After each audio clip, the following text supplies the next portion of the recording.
Time now 7:13 on this Tuesday morning, and all this month, the month of October, Fox 8 wants to help raise awareness about breast cancer. A local survivor knows all too well the importance of early detection and knowing your treatment options. Alicia Thomas joins us in studio this morning. She's got a beautiful pink on to represent breast cancer awareness, along with Dr. Meredith Maxwell from Touro Family Medicine. And thank you, ladies, so much for being here. So important. And we were just talking, it's so important to hear from survivors, because when women hear from people like you, Alicia, I think it really sinks in and alerts them, okay, instead of just somebody telling them, doctor, you know, you got to do this, you got to do that. Share your story with us. When did you first find out that you had breast cancer? I found out I had breast cancer in August of 2012. I was sitting at my computer doing schoolwork because I was studying for my master's degree, and had a habit of just having one hand in my head, the other on my breast, just checking, feeling. And I discovered a lump. So I made an appointment with my gynecologist and went and had an additional mammogram because I had had one in June, and an ultrasound. And it turned out that I had stage 2 breast cancer. So went through the biopsy and all of that stuff. Had to have chemo, had to have hormonal therapy. So, I mean, initially, you know, when I received the news, I was like, well, wait, how? I had a mammogram, you know, how was it missed? But it was there, and like I said, stage 2 breast cancer, and I went through all the treatments, you know, and I'm here. Because my thing was, I had a 4-year-old daughter at the time. Wow. So, you know, it's like, I have to fight. You know, I didn't have an option not to.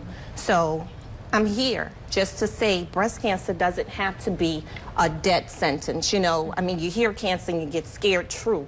But as long as you get your medical team, you know, together, and you together, you know, decide on a treatment plan, everything will be fine.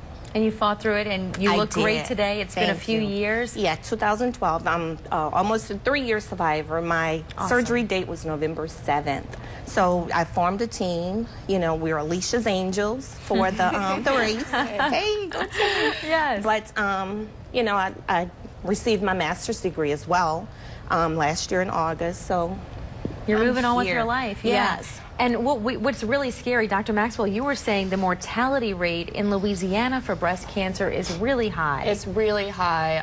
Lack of access, people not using preventative care, just not doing their prevention. It's so sad because it's a very slow growing disease process, and it's treatable. So if the earlier you catch it, the easier it is to treat.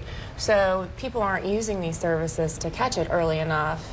And most of the catches are actually made by patients. Yeah, like she said, she had the mammogram. Thank goodness you did the self-breast exam. Right. And I know, I mean, what is the rule for people? I mean, younger women, older women, everybody should do the self-breast exams, but when do you suggest you start getting a mammogram? Well, it's very tailored to your family history, so first-degree relatives, second-degree relatives. So really talk to your doctor about when you should start, because there's no clear-cut age, but most recommend at 40 to start your mammograms. And it's really important to get these, and if you feel a lump, to go to your doctor so that we can examine it and do specialized testing, because it's a little bit different than just a screening mammogram. Yeah, they have regular mammograms. They have the 3D ones now. I mean, the resources are out there, and I know the Komen Foundation, if anyone has any questions, you can always go to them. And just want to mention again that the race is coming up in what? It's Saturday, yes. 8 o'clock. A lot of us are going to be there. Yeah. I know you're going to be there with Alicia's Angels. Yes. So if you can come out there, I was forgetting, October 24th is this Saturday. Right. But if you can come out there and join us, great way to show support. Yes. Thank you, ladies, so much for being You're here. welcome. Great information this morning.